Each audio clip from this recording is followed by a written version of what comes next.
A while ago, I replaced my old jack that was in my van. I kept it all the time, and I bounced it back and forth between my van and my Jeep. But this thing was big, it was chunky, it was heavy, and it was loud.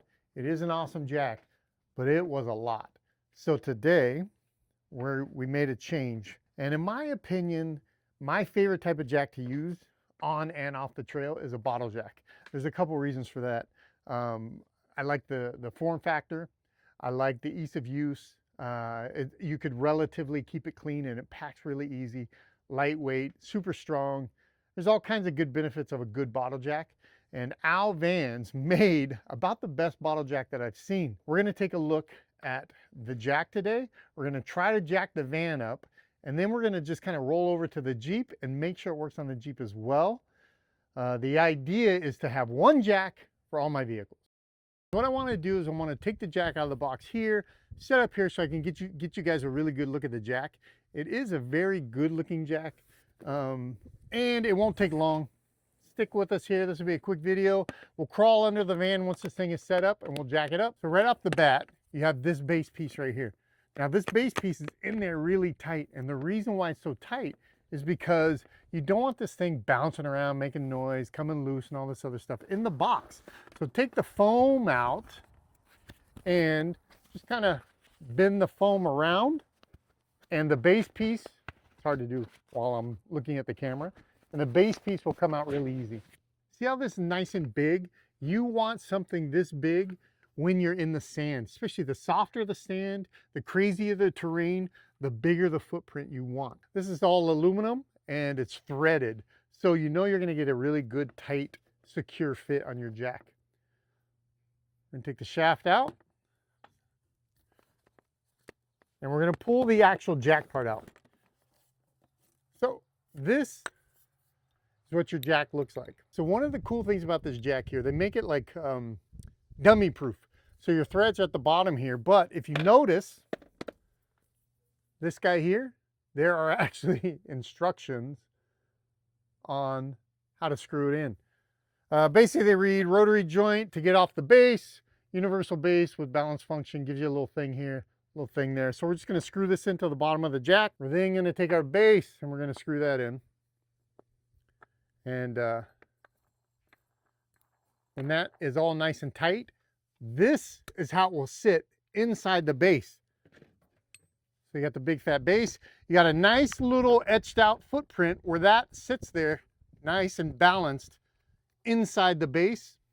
And then of course you got the part of the jack that goes in the top, and this part is what you actually jack up on the bottom of your axle or your frame or however you do it. There is a pin system. So this pin system locks into here, and that's what allows you to adjust the height on the jack. Last, but certainly not least, is the handle. Now, one cool thing about this handle, even the handle has threads, which keeps everything so just nice and tight, you know? The handle slides into the jack, you jack it up. Let's crawl under the vehicle now and give this thing a try. Real quick, one of the things we want to look at is the way that we, I'm gonna unscrew this for a sec, just so I can show you this in the video. The way that the jack locks and loosens to lower is this little guy right here. So you're just gonna take your jack handle, and it has a little cut in it, and that is what you're gonna put inside here. I'll see if I can do it backwards. Can't really see it too well. You guys can't see it well either. But you can just loosen it, right? Or tighten it accordingly, however you see fit, right? Just remember, righty tighty, lefty loosey. And that will allow the jack to tighten down so it jacks up. I'm way back on here, but I'm gonna do it from here anyways, just for the sake of this video. I would try to get it closer to the tire, maybe as close as I could get it to the tire actually. Just because the closer I get to the tire, which is what I'm trying to change, the easier it is to get this thing off the ground, right? So let me screw the handle back together. Stick the handle into the, oh, wrong end, sorry. Stick the handle into the jack itself, and we're gonna just jack it up. Now I'm super tight in here, but I only have like an inch to go before I hit the frame itself. Okay, so we're now on the frame. And we are now going to jack this thing up, and we're gonna, oh yeah, look at that. It's already lifting. And it's pretty effortless once you get cranking on this. And that's another cool thing about bottle jacks is that they're, oh yeah, okay, so my front tire is already off the ground. I could change it accordingly from there. I don't necessarily think we need to show a different angle of that. Everyone kind of probably knows how it goes, but all you really need to worry about is getting the tire just a little bit off the ground so you can clear it. When you're jacking up your vehicle so you can change a tire, you want to actually keep it as close to the ground as possible, but still be able to have the clearance that you need to get the tire off and the new one on. Remember, the tire is flat, so you probably have to go higher because your new tire that you're going to put on is going to be full of air and it's going to be bigger around. So as we jack this up, the van is just lifting and lifting, lifting effortlessly on this pole, or the handle, I mean, which is nice. So this thing is a hit for the van. Let's now let the van down, roll over to my Jeep, and see if it's actually going to have enough clearance that I could use this jack for both vehicles. All right, guys, the jack's under there. I'm just going to move it over to this side, and we're going to do, look at, this is my dog. So we're going to do just the rear so I don't have to make my dog move. Let's grab the jack really quick. All right, guys, as I grab the jack, I just use the little foot, it's solid. If you're on any concrete or street or anything, this is more than enough to keep it stable. But when I'm using it on my Jeep, I'm going to actually use the big platform. And I'll show you why in a second.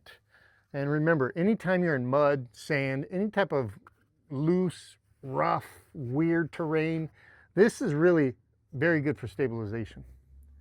So I am going to, and I don't know if I'm supposed to do this or not, but I think that this is just a leg, and I don't really see why I wouldn't be able to do this. I'm going to take the jack itself, and I'm going to set it on the platform like this. Okay, so you see I set the jack directly up on this platform. This is very stable, right? Especially once you get some weight on it, it's not going anywhere. So I think that is perfectly fine to do that. I would double check, maybe with Alvans, just to be sure, but I know that I'm going to do it like this. All right, we lifted it, and we dropped the pin in, so we're there. And now we just go to the frame, and look at that. Higher we go, the more the tire goes. Now we're going to slowly let it go back to the ground gently. And that is it. I have successfully used the Alvans bottle jack on both my Sprinter van and my Jeep. And this is a TJ, so these tires are 32s or 33s only. But if you have 35s, 37s, 40s, 42s even these days, this jack will actually even work better for you because the more clearance you have, the more you can use it kind of in the same way you'd use it on the van. This thing is built like a tank. It's lightweight, easy to take around with you in its carrying case. So it's not so like chunky and encumbersome, and it doesn't make any noise when it's strapped down. Guys, trust me when I tell you this, you're gonna want one of these. Head on over to Al's website and pick one up for yourself. That's it for me.